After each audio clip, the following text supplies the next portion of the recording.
Hi everybody, it's Rose. Oh crap, I forgot. I forgot I have to have. Hi everybody, it's Rose. It's more scuff today. we're doing a lovely little interview with BAPs. I will state this is our first one where we are truly 100% being 18 plus. We are going to be having topics of quite a few things that are a lot more leaning towards a side that is not friendly to younger audiences, so please do be warned. We are not going to be asexual safe, and it is going to be mature.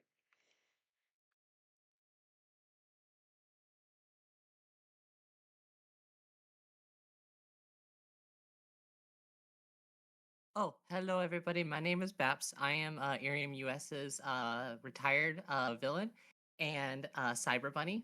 And I stream over on IRIAM.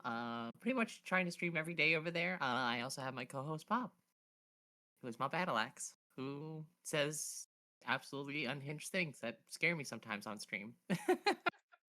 Mind you, also, I will state this Bob cannot be seen on the recording. Yes, yes. Currently, Bob is playing with Duplo blocks right now, so I have him distracted so that way we can focus on the interview. Uh, Captain Asta from my Irium stream is saying hi.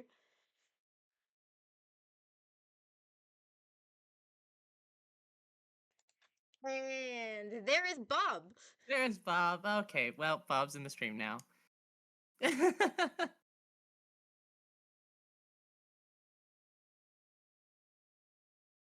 Yes, yes.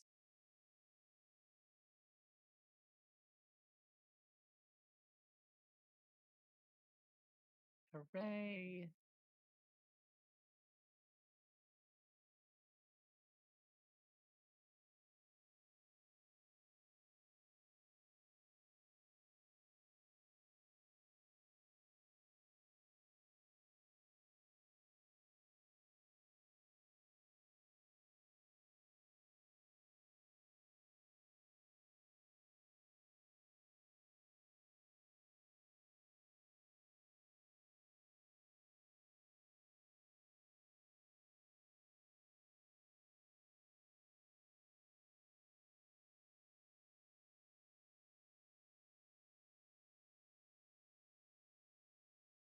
So we're gonna get started here.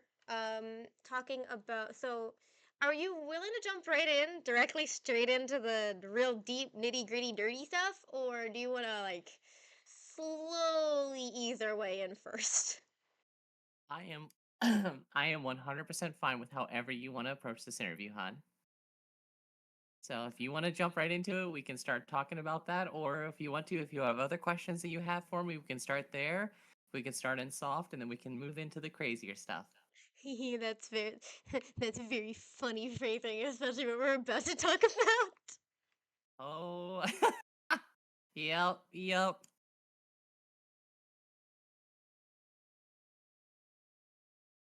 Asta's apparently going.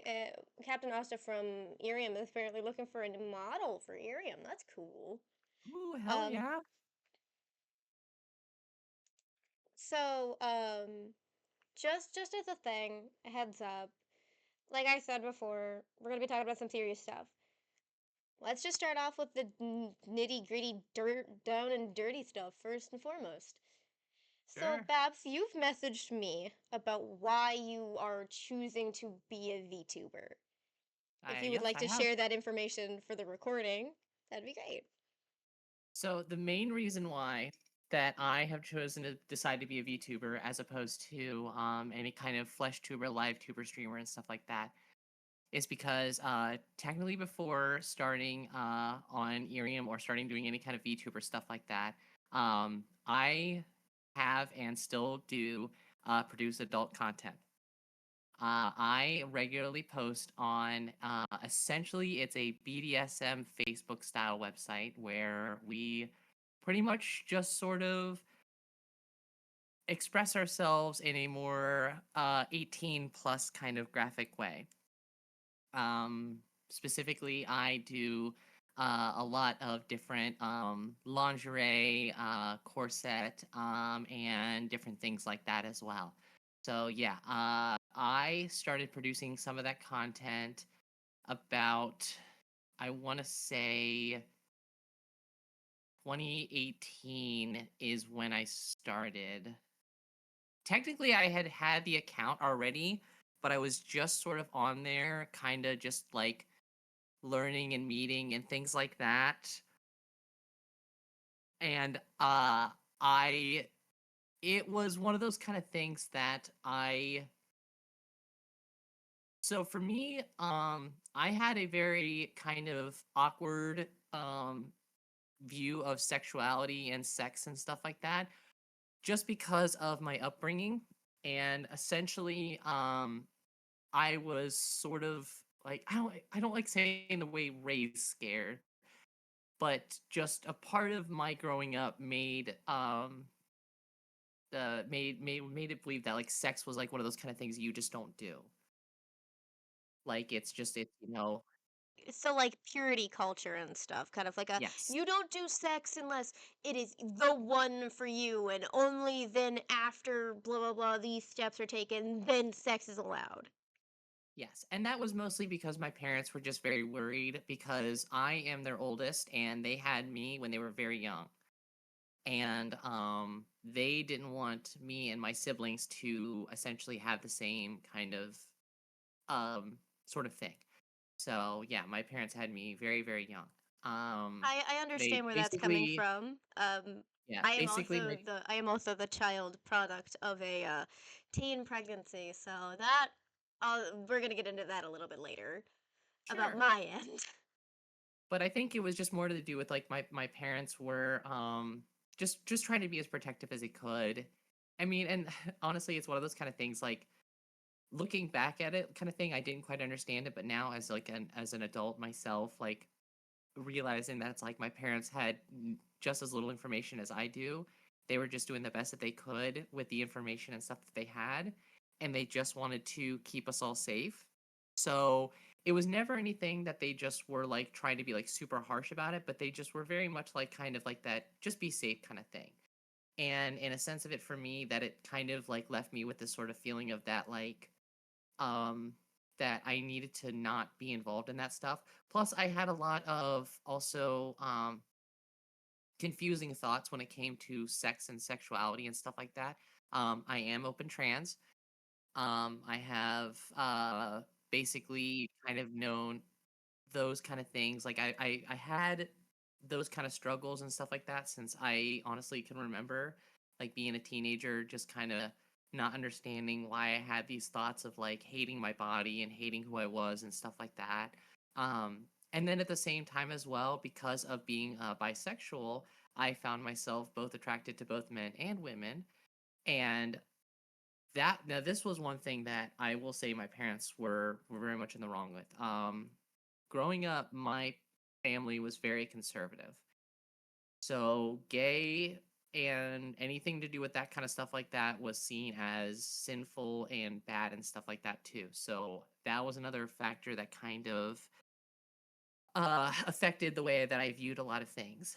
And it wasn't until I literally got out of my small town living that I realized that I was like that was a wrong way to view stuff.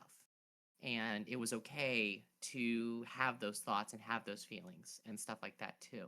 But I still was very scared and I didn't like my body. I didn't like anything about myself. So it was very hard again, once again, to like be able to ever explore any of those things. So it genuinely wasn't until like around like I want to say like 2015, 2016 is when a former friend of mine who she is was well she's probably still is I don't know I don't unfortunately talk to her anymore but she was extremely sexually open. Like she posted on the same website that I now post on and do stuff on content on um, very regularly. And she was just very open, very like, honest about a lot of stuff like that too. And she convinced me to check it out because she knew that I struggled with that kind of stuff too. So she eventually convinced me. I joined and I pretty much just kind of like lurked, but I never interacted, never really did much of anything. And it wasn't until I started really kind of working on myself, kind of bettering my health and things like that, that I started kind of getting a bit of an interest to like see what would happen if I started posting my own content and reaching out to other people. And my God, what a nightmare experience that was. Just cause like I it's one of those kind of things that like I have talked to a couple other people about this kind of stuff before too. But mostly as sort of like oh okay.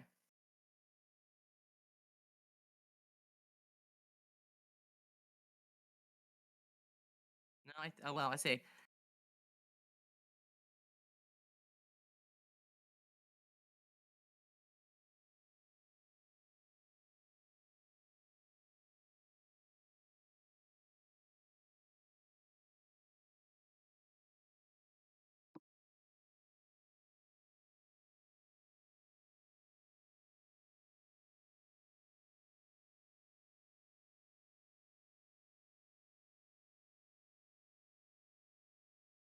Well, more scuff is happening. Yeah, literally, IRIAM completely fucking crashed. I have to completely restart the app for some reason.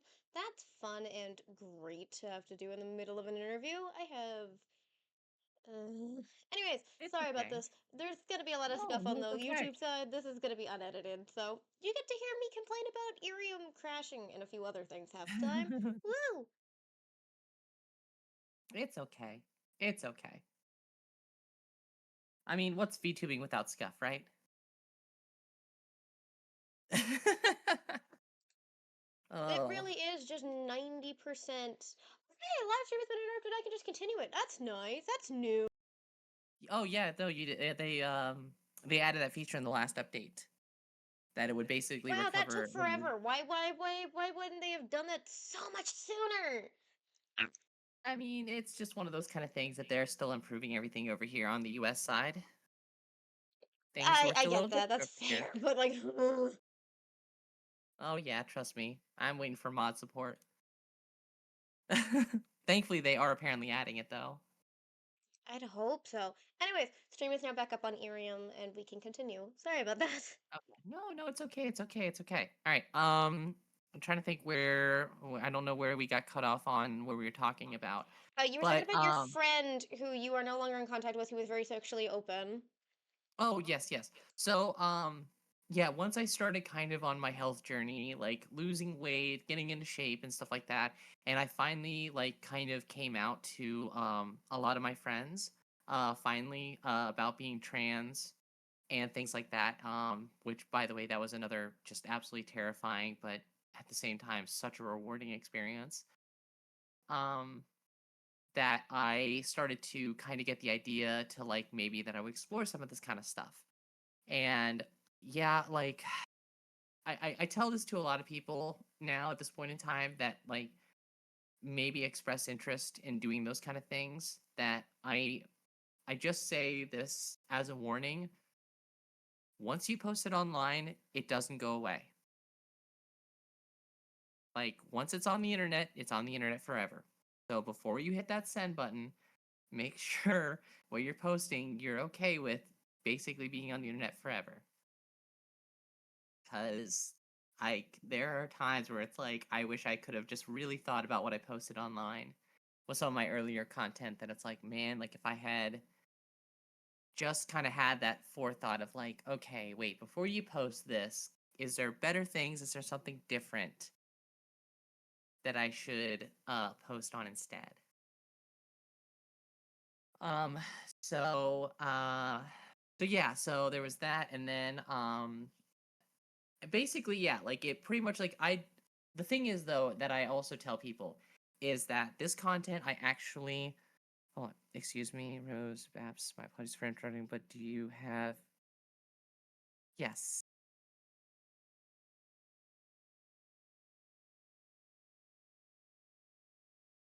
oh I can't share oh Christ I'm on Bob I was gonna try to share as well but Bob's not linked to my socials.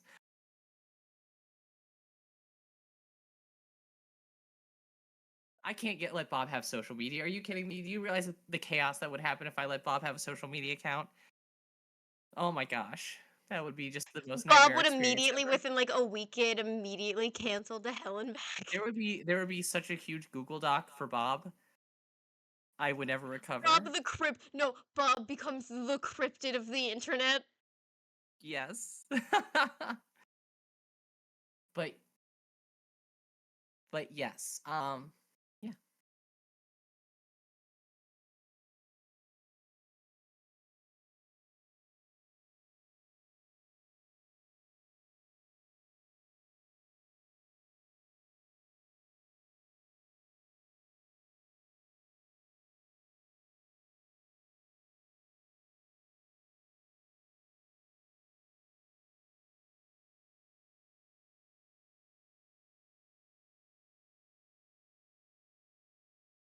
Yeah, so it's been quite a journey and stuff like that too. But yeah, but I the thing about this is too is the website that I post to, which by the way, I will go ahead and preface this right now. I will not be sharing any of that information.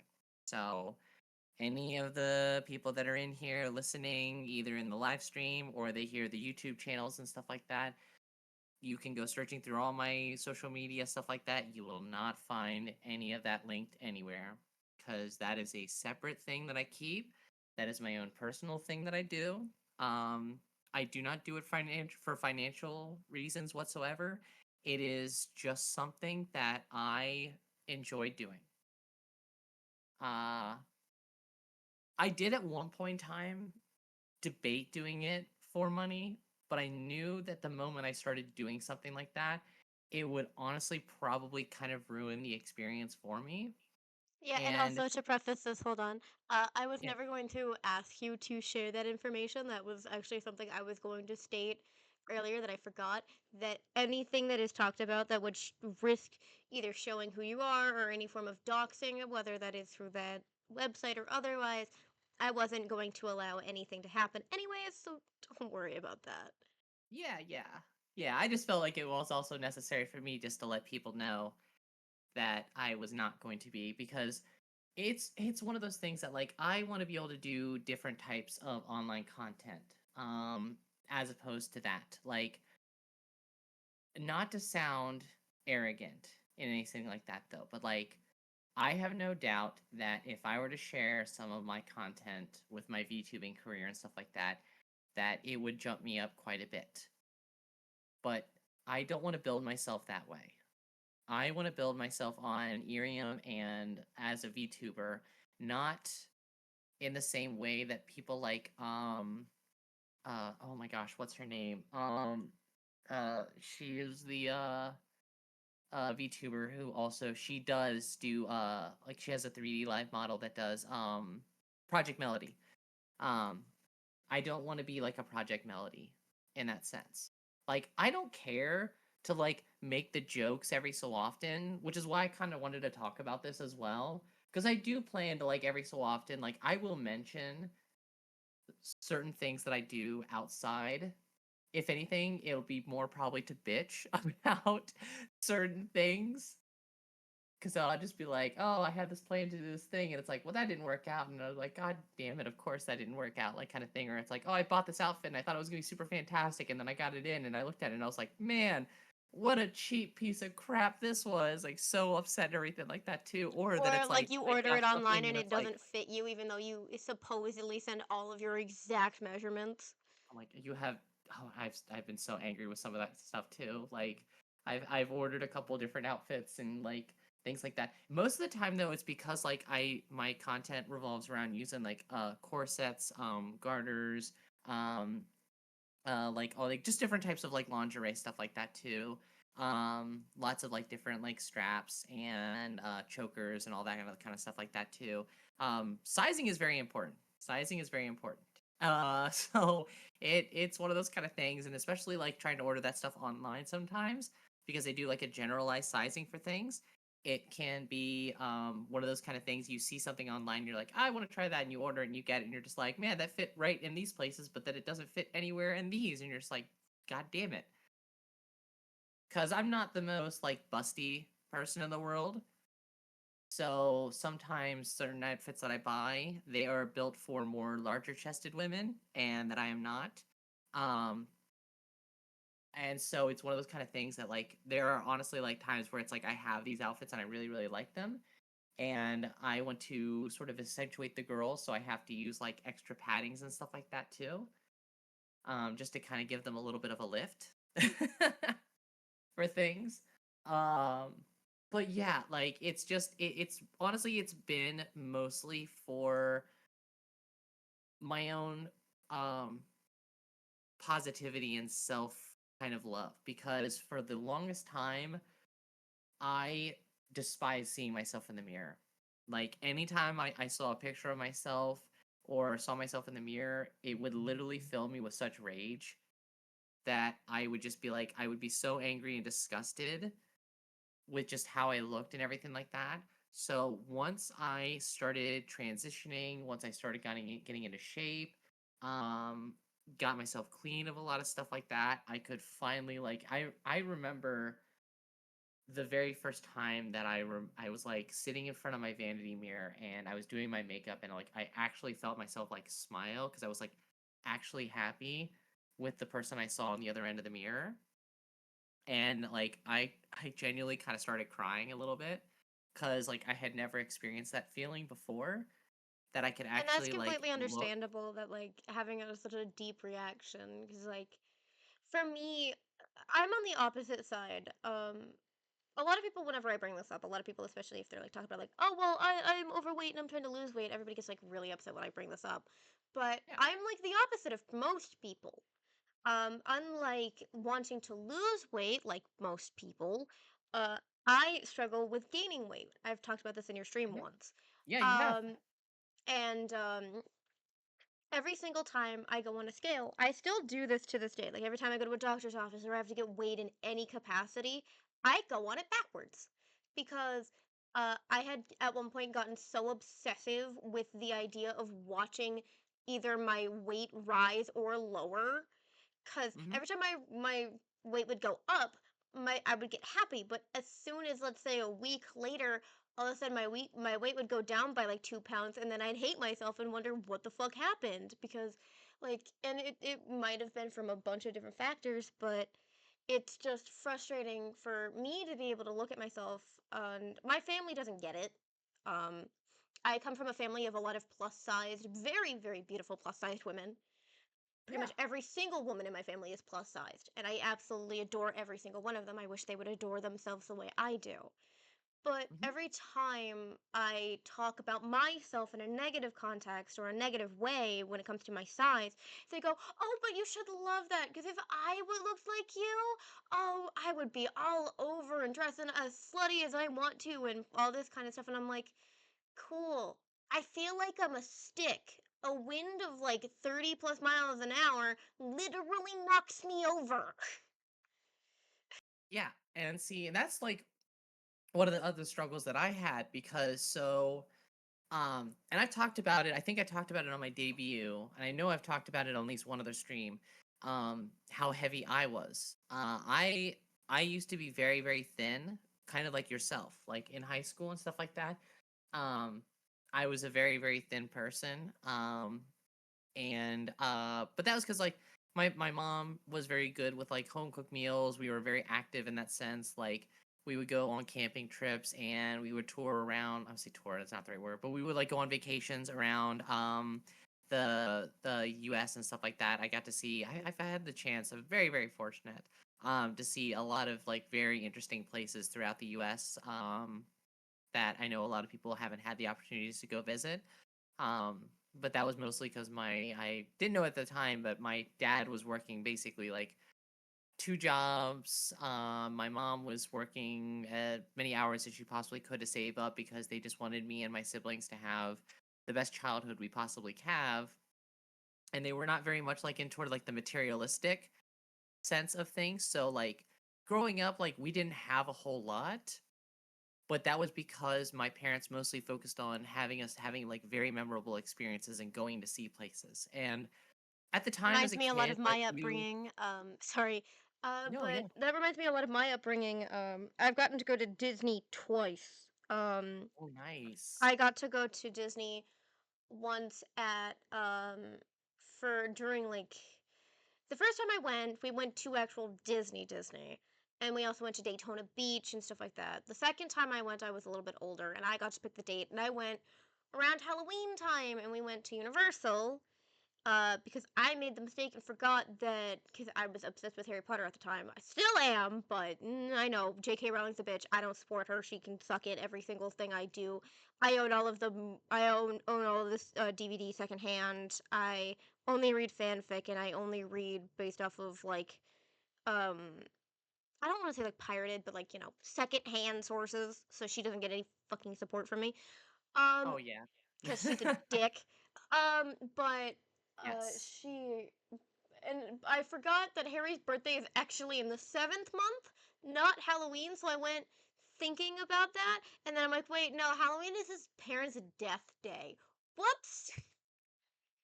Though my best favorite, most memorable experience is because in Universal, on the Harry Potter land, they have the one where you get to do the like Harry Potter wand, pick your wand thing.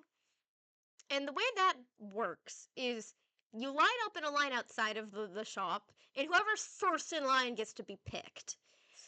And we happen to just time Oh. ourselves perfectly where the fact that I managed to get to be first in line. So me wearing my little cloak because I was so obsessed with it, and I had like my own handmade Slytherin pin on my like Walmart, crappy Walmart like cloak cape thing, walking around.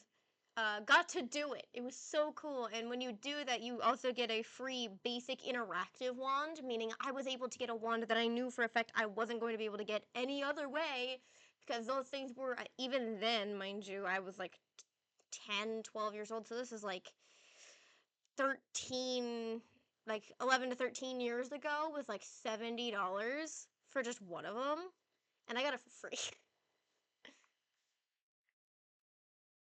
Hell yeah. I have been to Disney World once, and I was, I think, 2. So I have no memories whatsoever of it. I just have pictures that my parents took of it that they took with me. No, I think it was only one because yeah, it was just me because my brother hadn't been born yet. Yeah, me and my siblings were all literally like 1 year apart from each other. My parents are just like, well, we had her, so we'll just go ahead and have a couple more just to get it over with, and we'll go from there. But I love yeah, the mom's like, I am not going through this every like 3 years. Get it out oh of the way, yeah, we're done. pretty much that's what they did. They had us, and then after they had us, then my dad went and got his what is that? He basically had the surgery, so he couldn't have kids anymore. I can't remember what the thing is called. That's called a vasectomy, Vasectomy. He had a honey. vasectomy. Thank you. My brain was. I'm sorry. I'm running off of just a few hours sleep, so there's gonna be moments where my brain is just gonna shut off. Yay!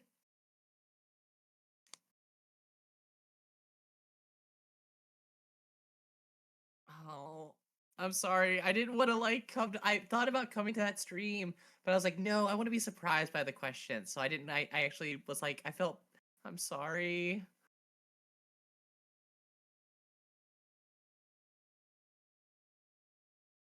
I'm sorry, hon. I'm sorry. But yeah. But I mean, yeah, like that's been kind of like my journey, and it's been one of those kind of things that has some of it's had some really good moments. I have met some people um through that site because like I said, it's mostly a BDSM Facebook group. Not even like it's not Facebook, but it's like it is like a BDSM social media website The structure of kind it of is thing. very reminiscent of how the posting structure and stuff like that works on Facebook. Yeah, like Facebook, but it's actually probably more like Twitter, not Facebook. Facebook's not the correct way. It'd be more like Twitter. Yeah, like Twitter and Blue Sky. It's just basically like that, but for just people in the very kink culture kind of stuff. Because it's not even like I even say BDSM because that's what it started, but it has expanded since its original creation to encompass all forms of kink and that sort of sexual nature and stuff. Um, so yeah, it is one of those kind of things that just kind of adds as it goes on, like more people kind of join and like more king culture and stuff like that kind of shows up. I mean, there are occasional times where like people will post certain things on there that others will be like, don't know if that's appropriate on here, but for the most part, everyone is very open and there is very little to almost no hate. There's all just types of love because everybody has different body types and everyone has different taste and stuff like that too. So lots of love that goes on there as well. But yeah. I mean, like I said, there have been some good moments on there, and there have been two horrible moments that made me want to leave the website forever. Um, but I stuck around and I still post on there. I actually have not posted on there though in I think it's actually been since like June was the last time I posted anything on there because that was like when I had just gotten my hair done and like I had done some like makeup stuff because I had just gone to a wedding. So I was like extra dolled up. So I was just like, ooh, like I look fancy. I want pictures. So, But yeah, that's definitely a choice, and that is definitely something that like, I know there's gonna be some people out there who aren't gonna be like, oh, ew, that's weird and stuff like that. But like, at least there's like a definite separation, which is definitely your own choice and stuff like that, which is honestly in some cases could be considered even smart. Um, because like having your face out there can be a little bit scary, and having it connected to something oh, outside of where your face is shown is even worse. yes. And like I have said, once you put that stuff online, it kind of stays there forever. And there are some people that are not as chill and relaxed and can really push the boundaries of what's acceptable on there as well. I have had, unfortunately, two stalkers um, that one of them ended up with having to actually contact the police. So that was, quite frankly, very terrifying. So it I'd has led me imagine. to it has led me to embracing my Second Amendment rights. And yeah. Very fair. Though, Asta has decided to keep us going with the dark, dirty, and very deep topics here. Talking about, since you brought up the fact that you're very openly trans, talking about, like, hmm why do you think that there's so much hate for trans, and why do you think people have no common sense on that knowledge? Like, So damn, that's a I really deep topic, but hey. so the reason why that there is I actually it not to sit here and say that I know all the answers to it, but just as a general sort of outlook to things, we as humans are scared of the unknown. It is a safety tactic that we have developed through evolution, and it's one that all species essentially have. So whenever you have something that there's like new that's presented to you that you don't have enough information on, 90% of the time, our instinctual reaction is to treat it with sort of fear and protection. And trans people and things like that are still so like even though trans stuff has been around for like ever, like you can go back to look at like much older time periods and stuff like that and see that trans people existed and stuff like that, but there was never the culture that you see it is today. Like it is now in the forefront, like there's so much more stuff going on with it. There's just a lot that goes into everything, and but like it is now much more open. And because of the dramatic culture shift that is happening in our world today, because of that, of the large LGBTQ movement that is going on, a lot of people are reacting in a very naturalistic defensive stance because they just do not understand how somebody could have that sort of mindset, because that is not a thing that they themselves have ever had to struggle with. Um, and the only reason that I say like in that sort of sense of understanding it, because I myself also have those same kind of thoughts of like not understanding it. For me personally, while I, like I said, being a part of obviously the thing that I'm in, I meet up with quite a few different people for, sort of very bedroom activities and stuff like that. I've had quite a few different partners. I'm not ashamed to admit it that things like that. Um and gosh, it's just but yeah, A little nerve-wracking to actually admit this stuff out loud where it's gonna go somewhere. yeah, it's definitely one of those kind of things. It's like, man, but I just I guess basically what I'm just trying to get at in a sense is that like I think the reason that there's so much hatred, because I feel like I'm just going on like big long tangents and stuff like that. I think it's just more for the fact that society just still doesn't know how to handle stuff. It's still so very new. It's the same thing with like the gay panic that happened, in the early years when like um homosexuality was really kind of coming to the forefront of things, and it was basically almost illegal, and there was that sort of reaction. But like as it's obviously like calmed down, like it's become more naturalized, it's become more normalized and things like that. Trans people are basically going through the same thing right now. And now with the age of social media and the age of just the communication being so easily accessible, I think there's just so much information that's going around and things like that, that it causes sort of those kind of like fear, because there's like just almost an overwhelming amount of it now, that people who have never had the exposure, who don't have that same mindset to things like that, like they just don't quite kind of get where it's going. And like I guess loop back to like what I kind of was talking about before I kind of went off on this little bit. Like for me, like I said, I love sex. Like I don't mind admitting that. Like I have had quite a few different people that I've been with and stuff like that. But for me personally, I do not understand relationships. My brain just does not work that way. Like I am totally So fine with you're hooking up with people and in a things like sense that. of if we were using like LGBT terminology, you're a bit more on Yeah. the aromantic spectrum rather than asexual. Yes. Cause like, yeah, I can do things like that though, but like when it comes to like actual relationships, like I've tried. Like I have been in a couple relationships, but like the problem is like I will admit that I'm not the best partner. Not because I'm like abusive, I'm mean or anything like that though, but like I just can't always be there for someone, because like I try to share this much love equally with all my friends and family.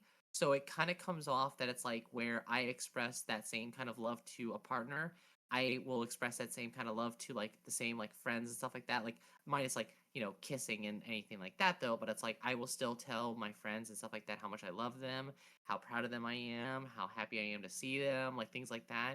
And partners that I have been with will take that as like me flirting, me trying to, get with somebody else, like just things like that too. And the way sometimes I respond can be a little aggressive, because it's just like that's how I am. Like, and if you have a problem with it, then, I sometimes can kind of go and be like, hey, like screw you. This is just me. Like this is not what you're happy with, then just, let's end this. And then apparently I'm the asshole because I don't want to talk about it or something like that, but that's just who I am. So that's why I just don't even bother with relationships or anything like that anymore. So like when it comes to people like talking about like their relationship problems and things like that, a lot of the times like I will literally look at it and I'll just be like, I do not understand why the hell you're going through this. Like what is the point of this? Like why are you even bothering with this? Like what a goddamn nightmare. Like what the hell are you even bothering with this at this point in time? It just Yeah, does not so feel like it's worth it whatsoever. for me, uh, a little bit about me. I am both by definition, I am technically arrow ace. I say that as the reason why I say that the way I say that is because a lot of people, there's like a stereotypical understanding of what people think aromantic people are like or what asexual people are like, which it's very much so not the same as what it actually looks like. Me being a big case in point. Um, I am not the person who basically is like, oh, I only want friend and talking about sex is gross, as clearly shown here. Um, a lot of people tend to see like how the media portrays us and just kind of goes, that's how everybody must be, which it really isn't. I have I have found that there is a label within the aromantic spectrum, like little umbrella, that is called cupio-romanticism. And Oh, basically, okay. cupio-romantics are people who absolutely want it, genuinely want romantic relationships and romantic attraction and stuff like that, but either they don't get it properly or they don't understand it. I am in the category of I didn't understand how relationships genuinely worked. Um, for the longest time, I have, and even to this day, I still say this, that the way I treat a relationship, like a actual partner relationship, is a little bit of a mix of a dog and a plant. Because you know, you have a dog, Okay. they have to, you have to feed them, you have to make sure they're cared for bodily wise, but then you also have to like do entertainment and make sure that they're active and all that stuff. And like hang out with them so that they're not lonely. Plant is where it comes with what you surround yourself with and like how you help that relationship grow based off of like the place people and things that you surround them with. Also, hi Fantasy Star, hello, hi, welcome in. It's on me. Hi, I am Rose, your average scientist turned witch. I am currently recording my interview, so Babs is here. Yay!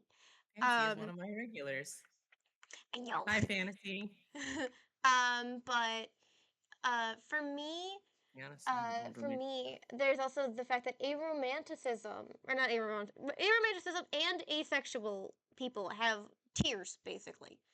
Aro, like, ace people have, we lovingly refer to it as three versions. We have the stereotypical media sensationalized, sexual can't handle even the mere mention of it, um, before, like, panicking. That's a good proportion of us, but that's not everybody. There is also what I am. I am sex neutral. I will be more than willing to look at some interesting images or read some interesting spicy content. Like most of my fanfics that I was talking about when I came to like when it comes to like Harry Potter is like Draco and Harry gay smut, and I fucking love it. It's one of the things. Literally, my friends who know me are like, "Hey, what you reading?" And I'm like, "You don't want to know." And they're like, "Is it gay smut again?" I'm like, "Yeah." Like it's gotten to the point that people can call me out when I'm reading and stuff like that. Like that's the kind of stuff I can handle. Then there's a further step further beyond that called sex positive asexuals. Basically, the best way I explain it is um they may not feel or get horny or may not have like a I look at a person and yes, please kind of appearance. Like they don't do that's not an immediate thing they do. Nor can they. So they don't get like that sexual attraction or that normal arousal. So, but let's say like they met Baps and Baps is like, hey, I want to do something. They'll be like, okay, they aren't going to get the same enjoyment as Baps is going to get out of it, but they'll still do it. That's like those three tiers that we have, and I love explaining it to people because it sometimes really does make people question a lot of things. Because I've had like three or four different people I've met online actually realize they are partially asexual because of my explanation. Because they're like, wait, oh, that explains it better. Hell yeah, hell yeah. Yeah, it's been a journey for me for sure. Cause like I have struggled with a lot of different things of trying to like I figuring things out and I've had to like basically kind of like learn it on my own for the most part. And the way that I approach a lot of things is I approach it with a sort of like let's just try it kind of mentality. And admittedly, like a lot of the times it somehow ends up working, but then there are other times where it's like, oh, that was a really dumb choice. And I am very much My regretting mind that. immediately went to a meme of the oh, oh no. Yeah, like I said, there's definitely been moments where I've realized I was like, okay, I cannot be this open about certain things, with certain stuff that's going on and things like that too. So, but yeah. But it's been a process and I still, like I said, I almost walked away from it when I had my two little stalker incidences. My first one was the really big one that I had to deal with the cops. And then the second one I was able to kind of handle a little bit more graciously. Um Thankfully enough, it didn't have to escalate to anything. I just was finally able to kind of like communicate with them that it was what they were doing was not okay and was not appropriate how they were handling stuff. Um I I will say this to you and to anybody who is an aspiring VTuber or wanted to be like that. I saw this little trend going around a little bit ago where people were like, "Hey, the sort of face behind the model, um, you don't know who's gonna recognize you from places."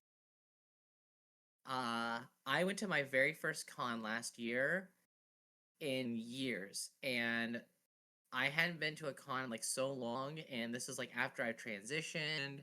I had been active on the one site and everything like that, and I was at this con and I was having so much fun, everything like that as well. And I wanted to take some pictures, sort of like in a very sort of sexualized way of my costume, um, and things like that, and posted to the site. And I did that. I logged in to the one site that I post on to post those pictures onto, and I noticed that I had a DM. Well, I mean, I get DMs all the time, but like I was like, oh, I've got some DMs. Let's check these real quick and stuff like that. And one of them legitimately was somebody had seen me at the con and took a fucking picture of me and asked like, "Hey, is this you?" And I'm there with my friends and things like that. And I cannot tell you the amount of rage that was boiling in me at the time of that and everything like that. And I pretty much like deleted the pictures that I had taken of myself because I was like, nope, can't post those now.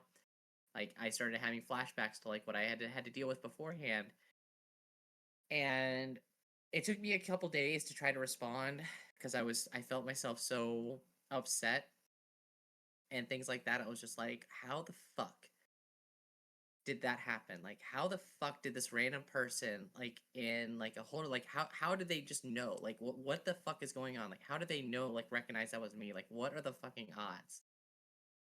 And it's it's shocking. It genuinely was like one of those kind of things. I was just like, what the actual shit?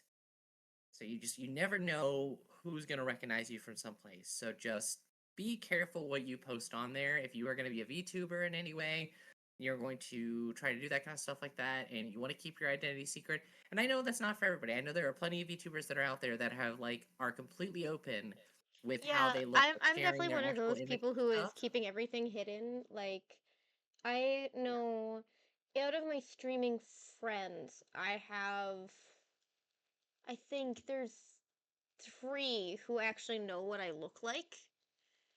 And one of them is because I've known them for like, there's like one I've known for 3 years, another one that I've known for like 5, and the third one I've known since I first started on Twitch when I was a kid.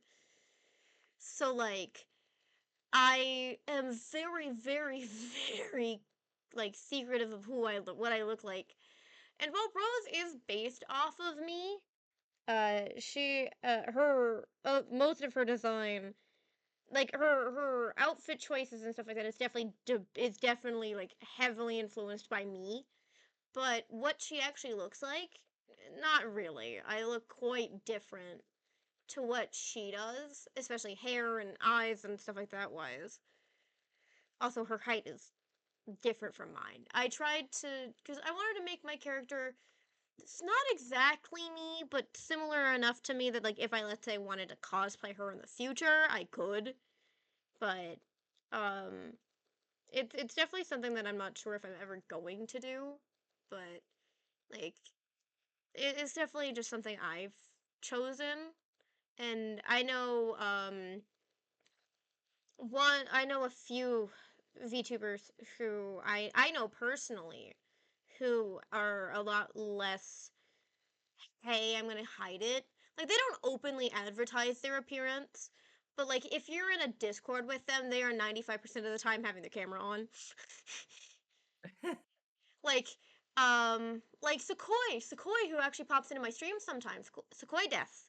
Uh, every single time, he's one of like the three people who know what I look like as well. He just will be in a VC and people will start turning on their camera and he goes, "Whoop, okay," and just turns his on too. um, and it's just something he does, and that's his choice. It's definitely not my choice, but it's his choice, and I respect that. Feeling comfortable enough to be able to just do that.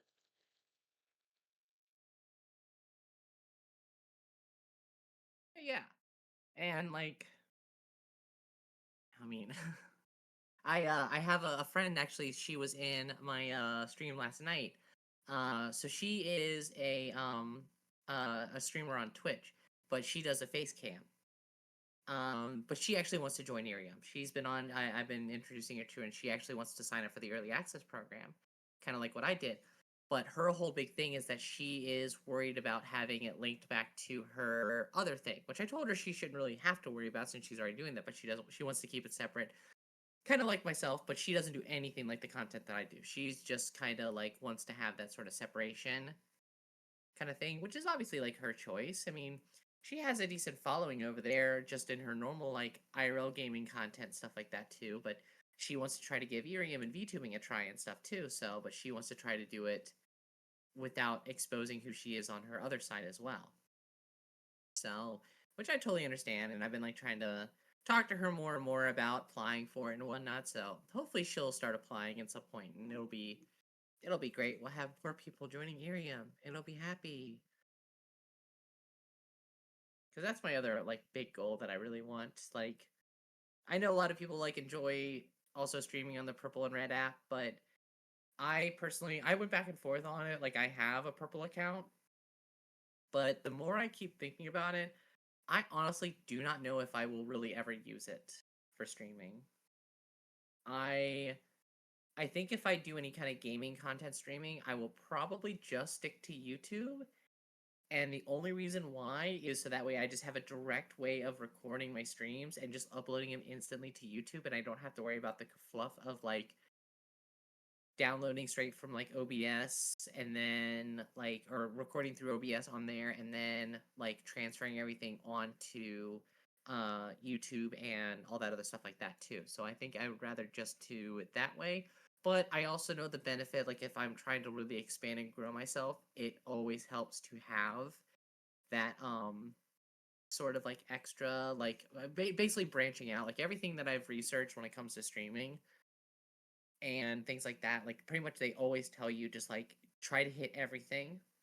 So it's like stream on YouTube, stream on Twitch, stream And on that's like TikTok. you bringing that up is kind of why I'm posting these on YouTube as a recording, Yeah. cause then I'm actually branching into YouTube content as well, cause I don't really have a lot of YouTube content.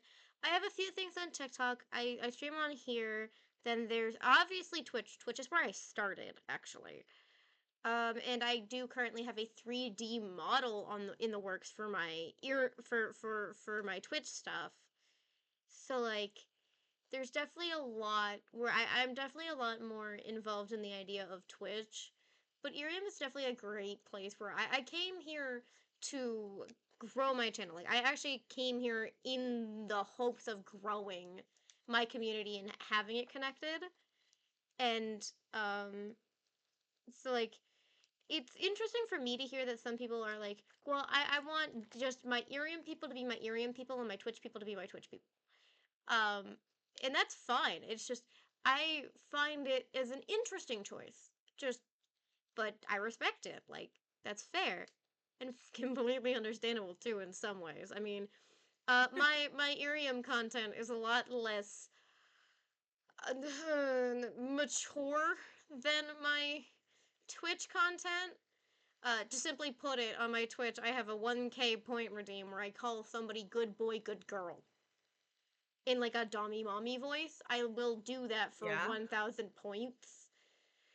Oh, Um, okay. Hell yeah. Okay. and like that's the kind of stuff I've said some other very out of pocket things.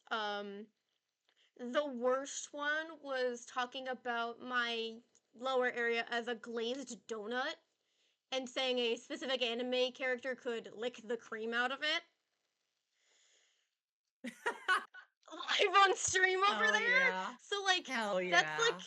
that's what I mean. Like my Twitch people are very much so more in tune with my more debauched side than my IRIAM. My IRIAM is very much more, hey, I'm slightly say so. I just swear a fuck ton. My Twitch is like, hey, yeah, I play Persona 5 and I'm not bothered by the first palace kind of stuff. Oh, hell yeah. So Oh god. like I that's the was kind of shit dying you can expect over laughing. there. I genuinely was dying laughing the first time I played that area, and I was just like, "Man, I feel like I've been here before, IRL." Yeah, so many. My thing is, I have so many friends who I'm like, who are like, yeah, I want to get into the game. I'm like, hey, heads up, the game really does just go, hey, we're gonna test you on whether or not you can handle this game. Let's throw like the worst fucking thing ever at your face first, and then see if you keep around.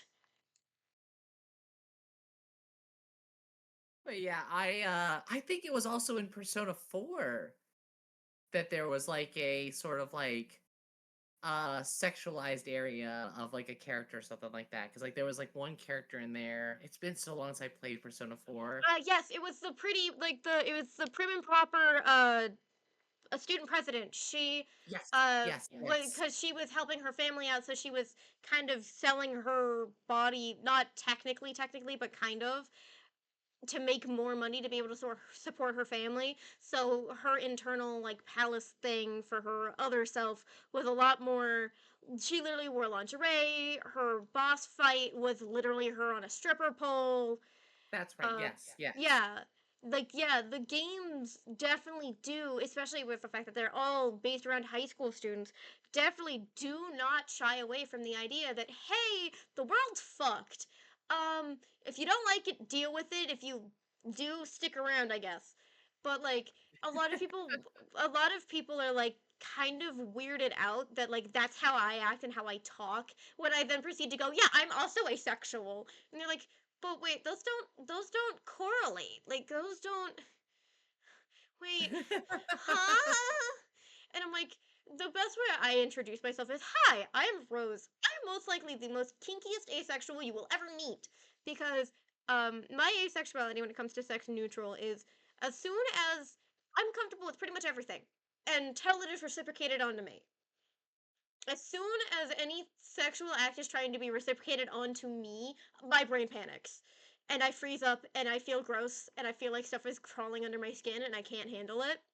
Oh, really? Okay. Yes, literally like at what like I feel like I have to cover up every inch of my skin. I feel like I rolled around in dirt. I feel absolutely disgusted with myself if like anybody even tries to like, rub my, chest or anything. My brain just freezes and I'm just like, nope, now I have to cover up. Now I have to be in like the biggest oversized onesie possible for the next like hour. I can't. Nope. Work nope. But like but like for an example, I can go, "Hey, little kitten," and I'll be fine. But as soon as it's reciprocated to me, it's just Ah, I see. Okay, okay. All right. Hell yeah. I honestly kind of understand that because I have like in some sense like met people like that that are getting into the stuff that like I do outside of here and whatnot that kind of have that same thing because they're just like, oh, I want to try this and stuff like that. And I'm like, okay, well, you just need to make sure you're safe with everything like that too. And like as I honestly I know it gets memed, I know it gets joked about and stuff like that though, but like I tell people to like express over this is like make sure you have safety boundaries set up. Like talk with your partner about like what you're comfortable with. Make sure that you guys are both on the same page before you do anything. Make sure your kinks align. There isn't anything that's going to go like on that's going freaking kink to like contracts. I'm sorry. I'm also into like the BDSM and like kink world. yes, So yes, like yeah, like like the consent contracts yes. that a lot of like more triple X conventions do. Like you walk around with like like multiple pre-printed out versions that you then like trade with each other before anything happens. Like those kinds of things. Also, the reason why I'm into the kink is because my partner is very sexually fluid, and so because of the fact that I'm comfortable watching, it's just as soon as it's like reciprocated onto me, I am more comfortable being more of like a dominatrix style person than anything else. Which is really an interesting fact that a lot of people go, okay, that's an interesting take. And it's definitely an interesting point that I have, but like, I'm not gonna get too into it.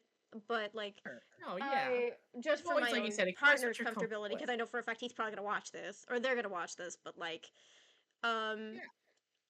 but like for me, I even when it comes to like me doing like my like joking flirting, which my partner has known about since before we got together. I've done it the entire time that they've known me, and even now, the only rules we have set for our relationship is if I start a new one, I have to let them know. That's it. That's literally it. If I start a new one where I'm literally like genuinely flirting and flustering and breaking what I lovingly call breaking the bottoms, uh, like I just have to let them know. That's it. Yeah. That's the entire rule. Is if I start like a role play or whatever, it's just, hey, I'm doing it with this person. They know the rules. They agreed to it. My rules for the other people is one, I'm a taken person. Don't expect anything from me. We use the red light system. Red means stop, yellow means check in, green means go. I will check in periodically. And Mhm. three, do not reciprocate it onto me and do not try and dominate me, or I will just dead stop and we will be done forever. We won't do it again. And that's my agreement. I do that and that's how I handle it myself as a person. And a lot of people are like, "Oh, well that's just like glorified cheating." And I'm like, I mean, my partner literally does the exact same, albeit the opposite cuz they can't dominate people very well. But no, there's a reason. Funny enough, my partner is also a bunny, and so like it's Oh, that's great. yeah, they're a Banoi. They're an absolute adorable Banoi. Um, Aw. femboy Banoi. We love my femboy Banoi. And they very much so fold like a folding chair very easily. I love them though. I absolutely adore that part because I can be live and I can just go, "Hey, bunny," and he's gone. They're gone. Hell yeah. Hell yeah. I like it. I like it. That's awesome.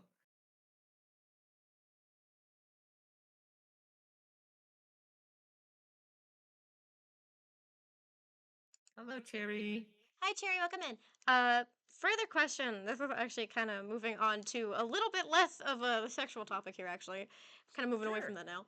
Uh, what's the story behind picking Bob? Like, I'm genuinely curious because, like, you talk about Bob all the time, and Bob is like a huge part of like your character design, and you literally introduce Bob, and your aunt is named after him. What was like the story of coming up with Bob specifically? So when I was developing when I was developing BAPS actually originally was not going to be a cyborg bunny.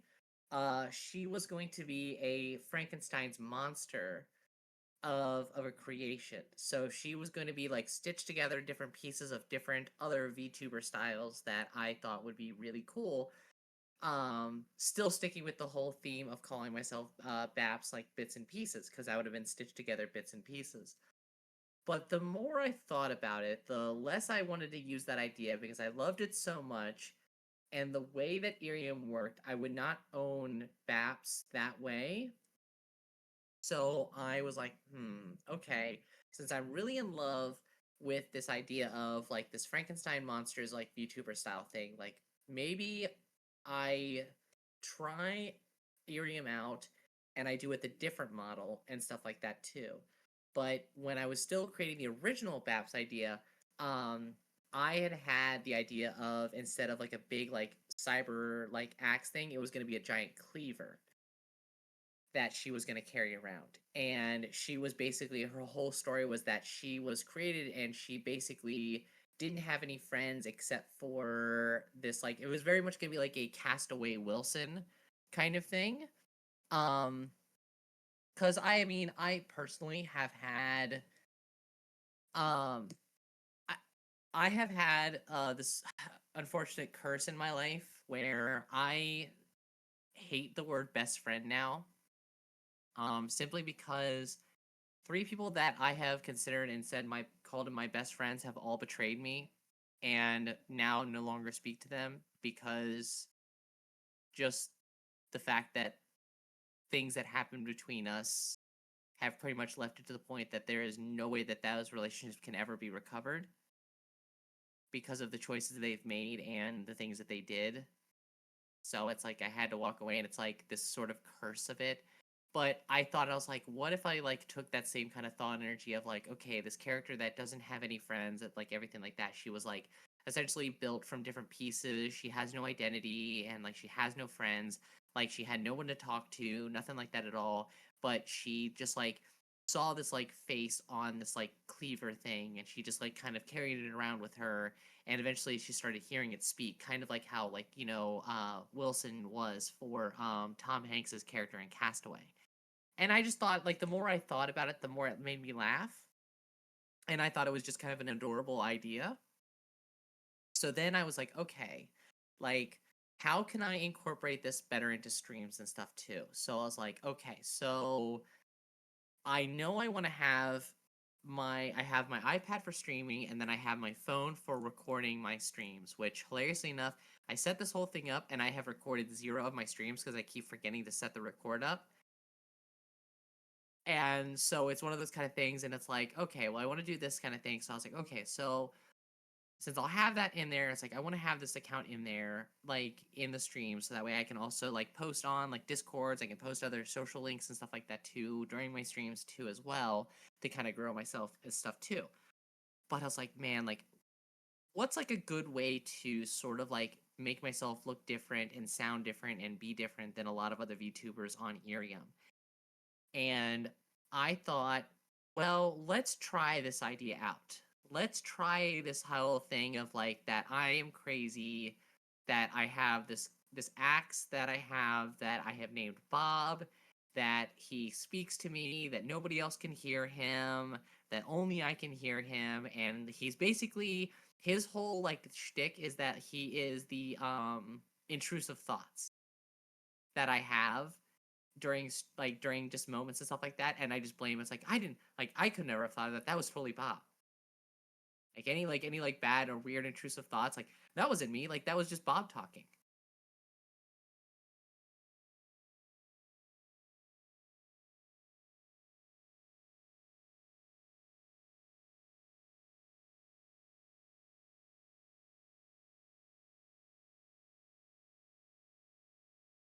But yeah, Also, I so love yeah, the so one time I got to be Bob. That was fun. that was pretty fun actually. I'm not gonna lie, that was kind of adorable. But yeah, so like basically like I just thought I was like, what's a good way that I can really kind of like add like an extra flair to my streams than having a goofy little like sidekick that nobody else can hear except for me. That I always say it's like, oh, Bob says the most unhinged things ever. Like, oh my God, Bob, you're gonna get me canceled. I just started. Like, I can't afford ukulele or lessons and stuff like that. Like, I can't have like an apology video be the start of my YouTube career kind of thing like that too. Just like this whole big gag that I really like. I've had so much fun playing around with. Although last night I was very much like not because I was so exhausted and tired because I decided I was like I needed to work on my stream schedule so that way I had everything posted and ready to go. And I jumped on a stream like I got home from my friend hangout and immediately just jumped on stream. And I was like, okay, I'm gonna jump on stream for like a little bit. I'm just gonna hang out for like maybe like 30 minutes just to write down my schedule, stuff like that, just so I can also get my daily streamer thing into and whatnot. And then the next thing I knew, I had streamed for 3 hours and was like just talking because I had a decent amount of people in. Asta, you were in there for a while. Fantasy was in there. Uncle Limp was in there. Some of the people that are here in your chat that I'm looking in here were in there last night with us hanging out. And I always appreciate you guys coming to hang out and just and things like that with me on my absolute nonsense things. And I do have a lot of fun with it. And by the end of it, I suddenly realized like I look at like the stream time and I'm like, oh my God, it is 3 hours in. Like I had that the other day. It was like I think Thursday Thursday or Friday, I was like, I'm gonna stream for like an hour. Like I'm just gonna stream for an hour just to have a little bit of stream time. And then the next thing I knew, it was like two and a It half was hours of Thursday, streaming. hon. Was it Thursday? Okay, yeah, it was Thursday.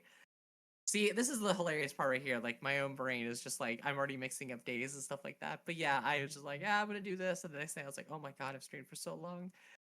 But yeah, and then I did it again last night. But it's still like honestly, like as tired as I am, because I am honestly so exhausted. As soon as this interview thing is over, I'm literally going right back to bed because I have another collab I have to do later today at Oh yeah. 5 with Yeah, I remember key that. I therapists and remember it knowledge being TV. Thursday because I remember I kept scolding you to end your stream because you weren't ending your stream because you're like, well, Yes, I have to go do this thing, and then you're like, oh, well, I'm gonna talk about this then, and then I'm like, ma'am, you yes. said Which like 40 hilariously minutes enough, ago you like needed to end, ma'am. I know, and it was funny too, because like when I interviewed with IRIAM and I was talking with Soho, the I think he is like the head of the IRIAM US side, if I understand correctly his role. Um they were like, oh, okay, the interview is gonna be like a half an hour long or something like that. And I think it ended up going for like over an hour because I just wouldn't stop talking and things like that. And like I think like just because of that, like I had my interview set up. I did my interview like middle of the day, went to work, was completely convinced I bombed it, that I was like, "Oh, I was just a rambling nonsense mess of just absolute garbage. Like they're not going to take me. There's no chance, blah blah blah, things like that." And then I got home and like I like looked at my emails and I was like I immediately saw that I had been accepted, and they were like, "Okay, we definitely want you. We want you like start filling out all your information for your model stuff." I'm like, "Ah, okay, hey, that happened. I was not prepared. Oh, you actually want me? Okay."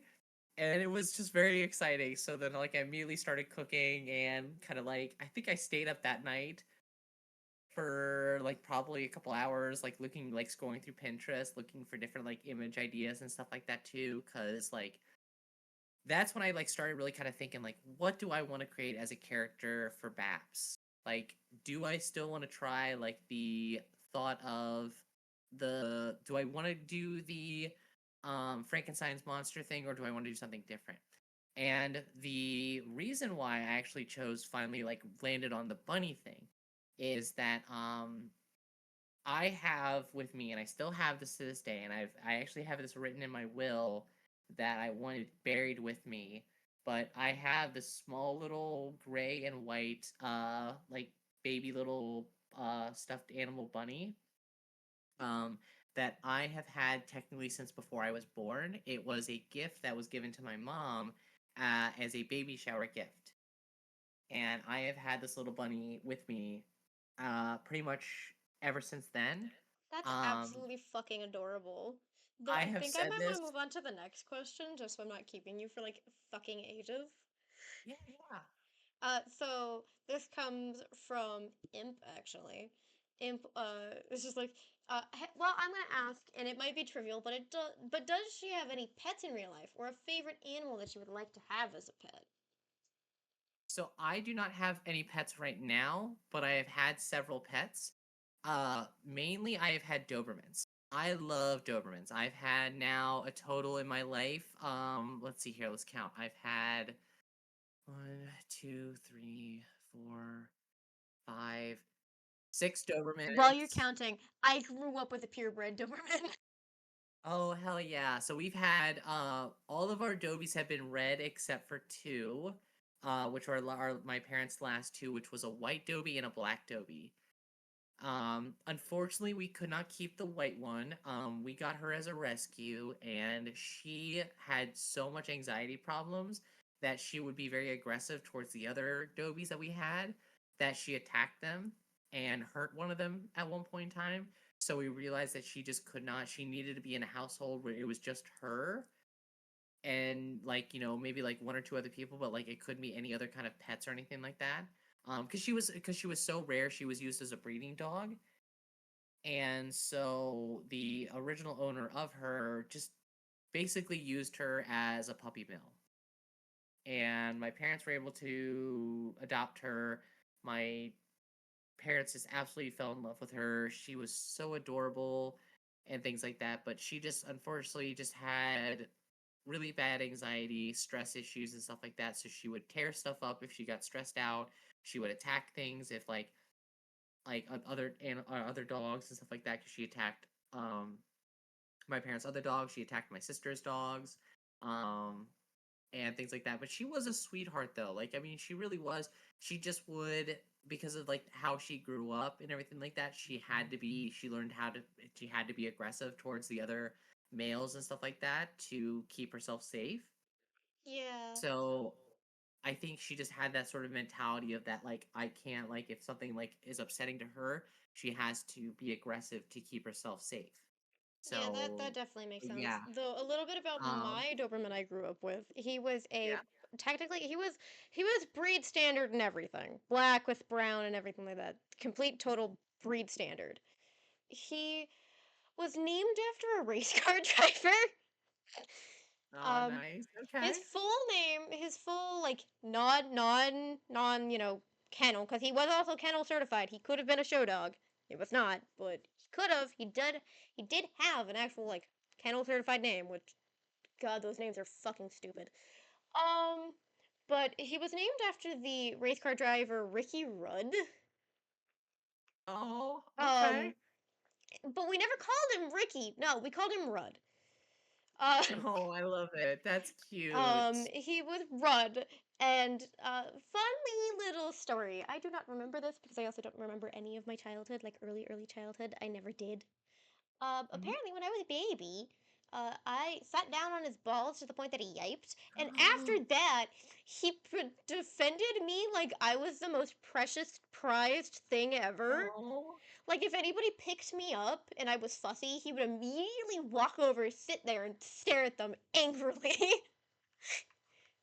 um, but Rudd was a really nice dog. He was definitely funny because Dobermans. Most people expect them to be big, scary, dominant protector boys. No, Oh, this yeah. one you could clap too loudly and he would scale a wall to get behind a couch. Like, mind you, he was like a good 130 plus pound Doberman, and you just see him clawing at a wall, trying to squish between the wall and the couch because a lightning bolt struck on the TV. Like, like he did not do well with any amount of loud, Oh, sudden anything. It was absolutely adorable. He also grew up with a blind beagle. That dog okay. was named Droopy. That was a rescue. Not through a shelter. This was a rescue from my family's backyard. He was abandoned as a literal baby. Um, Oh. Basically, as soon as he was weaned off of mom, he was yeeted. He was the runt of the litter, and he basically was abandoned and had to survive off of garbage and a bunch of other things, and then got hooked up to my aunt's run in their backyard, which they had just gotten Rudd too. Um, not too long ago, and he had just gotten his, I know, ear surgery. I know a lot of people have thoughts on that. Rudd's was done though ethically because he kept Yeah. getting ear infections for the first like full 3 months before they got it done. He physically couldn't do anything without having an ear infection. Um, so they cropped his ears purely because of the fact that he kept getting ear infections. Not for breed or show standard, purely because boy could walk outside and the humidity would be like 50%, and then like a day later he'd have an ear infection. um, Oh. like yeah, he had really bad humidity trapping ears, and it was a big problem. So they cropped his ears. Um, Yeah, that's kind of the same. Like the white Dobie we had, she didn't have her ears cropped, and obviously she was much too old at that point in time to have that done. So my parents didn't bother with it, but because my parents were very much like so used to like having Dobies and like knowing how to clean their ears and keep things safe and stuff like that to them. Thankfully enough, she never had like any kind of bad like infections or anything like that for her. So, but yeah, yeah, I but know, and that they're just that's like not I the would only love. thing he grew up with though. He Yeah. also grew up with a bird. Aw. He grew up with a green collared mini macaw. Guess I finally remember what the fuck he was Oh, what he okay. was. That bird was named Max. Max ended up becoming flightless later on. Wing got slammed into door because person wasn't paying attention, and Max didn't like men, and man was running away from him. Where he was going, and didn't pay attention to where he was going, and slammed him into the door. Um, So he became flightless. He could still hover though, like he could glide wherever. So if a strong enough wind, he could stay up in the air. Oh, But that okay, didn't stop okay. Max. Max absolutely fucking adored being a little fucking menace, and so he would hide under chairs. And he would hide under chairs where there was like a blanket or something hiding him. And I wasn't alive during this time, or I don't remember this, but Max would just all of a sudden go from underneath the like covered chair where he was hiding and just go, run, run. So the big Doberman would come running out, like looking around, like who's calling me. Max would then pop out from underneath the chair and nip at the giant Doberman's feet, then laugh maniacally, and then go back under the chair. Um, Another thing Max would do with the dogs is he would cling onto the side of their like dog bowl and would physically eat the dog food with the dogs. Um, like so there'd just be all three of them around one bowl. Um, Max was definitely an absolutely lovely little bird. Sadly, we had to give him away, and the people we gave them to, my aunt warned them to. He loves grapes, but you're not allowed to have. They are not allowed to have seeded grapes, only unseeded grapes. And the people who got him did not listen and give him a seeded grape, and he choked on the seed and died. Sadly. Um, Oh. Rudd and Droopy lived quite long. Droopy lived very long for the start of his life, and having basically when he was like probably 6 months old, like not 6 months, 6 weeks old is probably when they got him. He was around, but his stomach was pretty much twice the size of what he was because he was so bloated with um, worms and other things and stuff like that. That he had a really rough start to life, and he was going to be a hunting dog, but then as soon as they got him started to try and be a hunting dog, he went blind. Um, and I loved that dog. Droopy was no matter what my aunt said, Droopy was my dog. Droopy 100% was my dog. I would come home because I have a lot of trauma when it comes to bullying because I was bullied for 13 years straight. I'm very open about it. Um, I would come home, and mind you, he couldn't see. So like this is where it gets really funny. I would nod my head. I never called him to do this. I never trained him to do this. He just started doing it. I would nod my head toward the direction of my bedroom, and he'd just immediately just start walking to my room, and then we'd cuddle on the bottom bunk of my bunk bed at the time, and I would just talk to him, and he'd just lay there. Another thing Droopy did a lot, was he would make nests out of any and all blanket he had any chance of reaching. He would physically like make it to the point that it actually had solid walls and everything. And I'm just like, dude, what are you doing? You're a boy. What are you doing? Like you'd leave a comforter and you'd come back 20 minutes, like not even like 10 minutes later, and there he is curled up in the center of a nest, and you're just like, sir, huh? Um, Droopy sadly passed before Rudd did. He had a stroke and three seizures in his sleep. Um, and it was rough on everybody, but especially on Rudd because he was never alone, really. And anytime we would accidentally call for Droopy, Rudd would actually genuinely respond the same as a person would, and actually start looking for him. And it was heartbreaking. Oh. Um, our Doberman Rudd ended up having cancer at towards the end of his he ended up getting cancer at the end of his life. So but that dog lived for, I think he was 15 by the time he died. Droopy lived until he was like 10. Um Droopy's the one that hit me the worst. Cause it happened while I was at school, and I came back, and my aunt had managed to get a hold of somebody to like put him down. So I ended up walking home to seeing my dog not be able to do our normal thing, and it hurt me really badly, and it was a really rough night for me. I can Rudd was imagine. a Sorry, little huh? less connected. I was a lot less connected to Rudd, but um, after that, we took a little bit of a break. Um, and then we ended up getting my cat. The first of my cats, actually. My white rescue kitty, Niv. Love Niv. My aunt went to a, this is really funny because we're talking to you. A bunny and kitty only shelter. um, the back room was split halfway down the middle. One side with all bunnies, and the other side with all, uh, cats. The cats had access to the main door, though. Bunnies obviously didn't.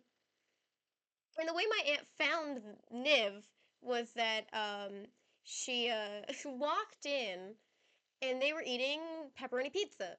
And Niv kept putting her head through like the little lattice that was over the window, meowing, and then getting a piece of pepperoni, then disappearing back in, eating it, and then popping back out and meowing again. Um, she then picked me up after school and was like, "Hey, if you wanted a cat, would you want white or black cat?" Because there was also a black kitten she was also looking at. And I went, "White kitty!" And so we ended up getting Niv. Niv is now 12 to 14 years old and is just now reaching the point where she's now becoming diabetic due to her uh, old age, causing her organs to not work as properly. The next pet we ended up getting was actually a bunny. Funny Yeah. enough, I had a bunny. His name was Precious. I say his, but his name is more feminine, because he was sold to us as a female, and for pretty much the entirety of his life, he was misgendered as a female. And we're like, why does he always like chase after my aunt's fluffy slippers and just like rut against them? Why does he do that? Why does he do that? Like it's a girl. What is he doing? And then one day I was actually giving him a bath because he was having issues with like hopping around, so he couldn't really get away from his own waste, so we did have to give him baths as minimal as possible because it's not really good for him. But Mhm. like I flipped him over. Also, hi H2O. H2O. Hello, welcome in. Hi, I am Rose, your average scientist turned witch. Hello. I'm talking with BAPs here, and I'm bringing up some of my old pets because we were talking about pets. Um, uh, I flipped him over, and I'm like, oh, because right on the bottom that was hidden for most of his life were two little fuzzy little round things. I'm like, oh, I'm sorry, honey. I'm sorry, buddy. Oh no. um, so for the last like 6 months of his life, we actually realized he was a he, and we're like, oh god, I'm sorry. But we had him at the same time that we had Niv.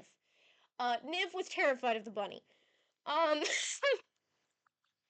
Mostly because Precious was bigger than her, and Precious was litter box trained, so we could let him run around the house.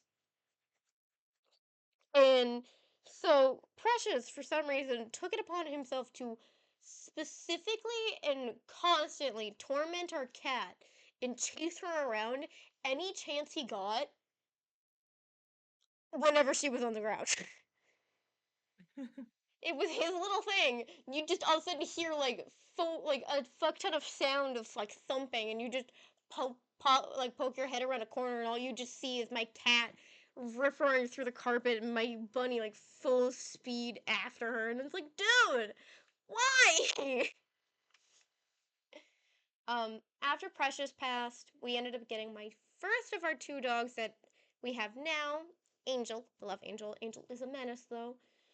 Angel is about 6. He is a Shih Tzu Corgi mix, and he is named Angel because he's mostly all black except for like 2 of his feet have like little white tips, and his chest has a giant white spot that looks like angel wings when his fur's decently short. Um, so I'm like, I'm gonna name him Angel. So we had Angel. Aw. Angel then had children. We now kept one of the children. That one's name is Rebel.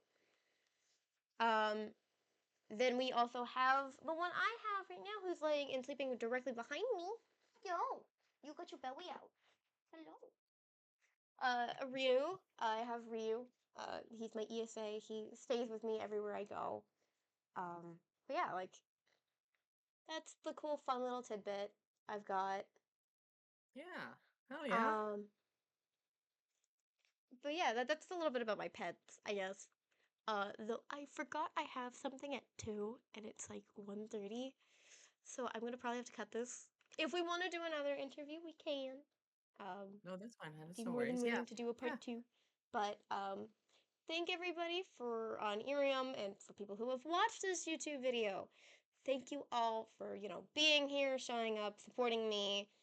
Um, and there's obviously BAPs over on IRIAM if you're from IRIAM.